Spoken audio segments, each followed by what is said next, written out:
These are 8 stupid things I did with my animals as a kid, all of which you should never do.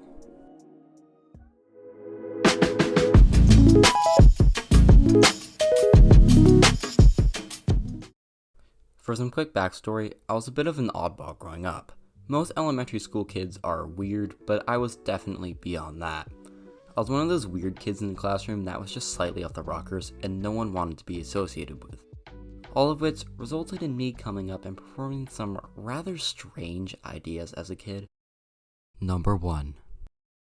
So in theory, this one doesn't actually sound that bad for a kid, but considering that I was probably 10 when I did this, I really should have known better. So, I would try to trim my chicken's feathers with scissors. I know, pretty stupid. But luckily, I can only remember 2 counts of me doing this. Though considering how long ago this was, I've probably forgotten about some. I guess my rather bizarre logic here was that certain breeds of cats and dogs need to have their hair trimmed sometimes. So, why would chickens be any different? Well, besides the obvious reasons as to why, I also thought that they would make for great show animals, for the shows that I of course never entered. While I don't believe this hurt them, it definitely threw off their senses a bit, so please never do this.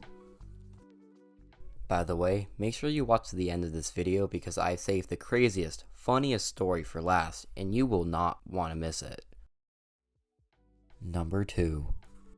So this one's just completely harmless, stupid kid stuff I did, but considering that I was like 8 at the time of this, I don't really know what I was thinking. But anyways, occasionally I'd go check on my chickens and they'd, be under a bush or something. Completely normal stuff. So I don't know why, but I used to think that chickens always knew where every other chicken was. So if I were to, in theory, catch one and follow where its head was pointing, it would somehow know what I was doing and lead me to the chickens that I couldn't find.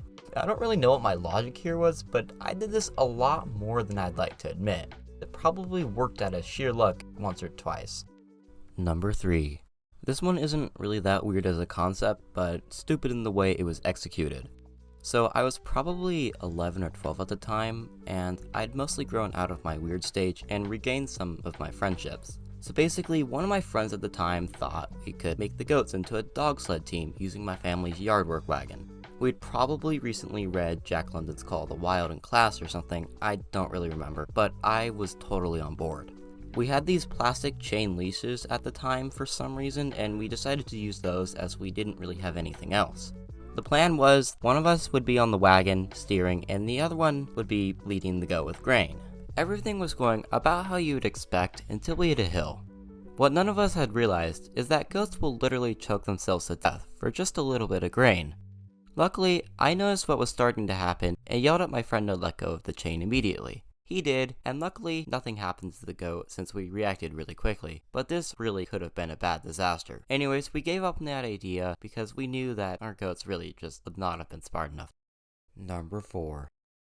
So my family used to have 6 Old English baby doll sheep when I was growing up, and let me tell you, I was not very nice to those poor sheep.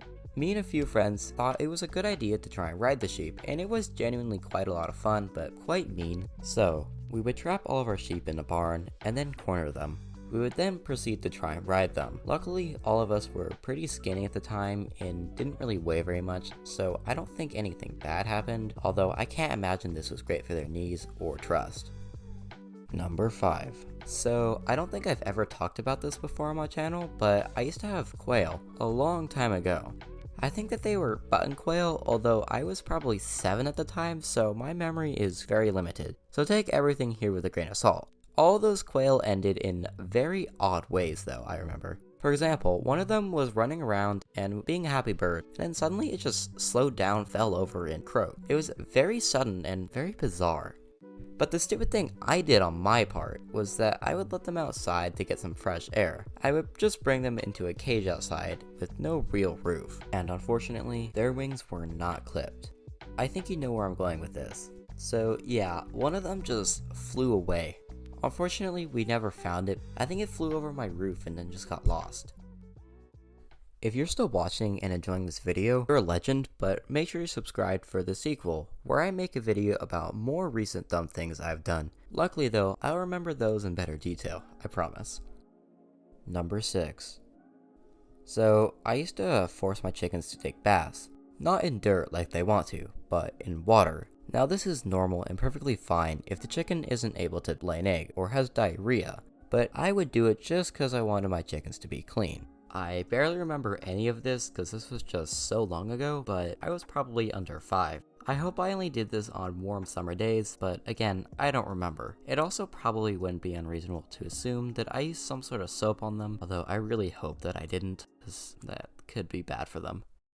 Number 7. So this one makes me question whether I was even a sane human being or not, which I don't think I was at the time, but whatever. So I would bring my chickens into the closet of the guest room to play with them. My parents were of course not a fan, but I don't ever think the carpet got ruined somehow.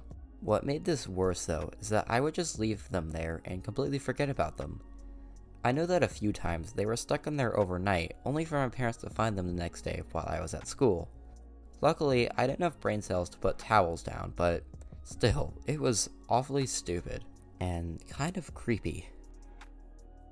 Finally, as I promised, we have the craziest for last.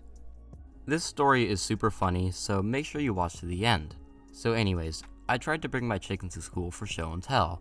I wanted to show my chickens off to my classmates as any typical 8-year-old would, and I, for some reason, thought that my parents would be completely supportive of it. This is important for later. Admittedly, I did try stuffing a Silky into my backpack, but had very little success. One time, I actually made it to the school parking lot before getting caught, but never got any further, luckily. My next plan was going to be perfect. It could not fail. It had to be perfect, and nothing could possibly go wrong. Well, that's what I thought. So, my plan was to get my parents to bring them in during show and tell. I don't remember getting a definitive yes or no, as I believe that they were doing that thing where parents just say half-heartedly okay, without really paying attention.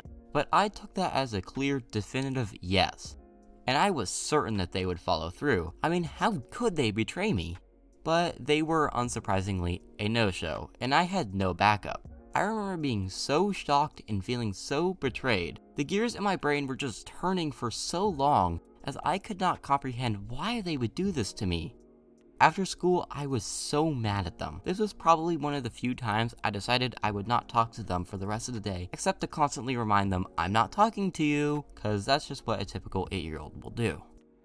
Looking back, this is absolutely hilarious, and the outcome was really predictable. I mean, how did I expect my parents to pull this off?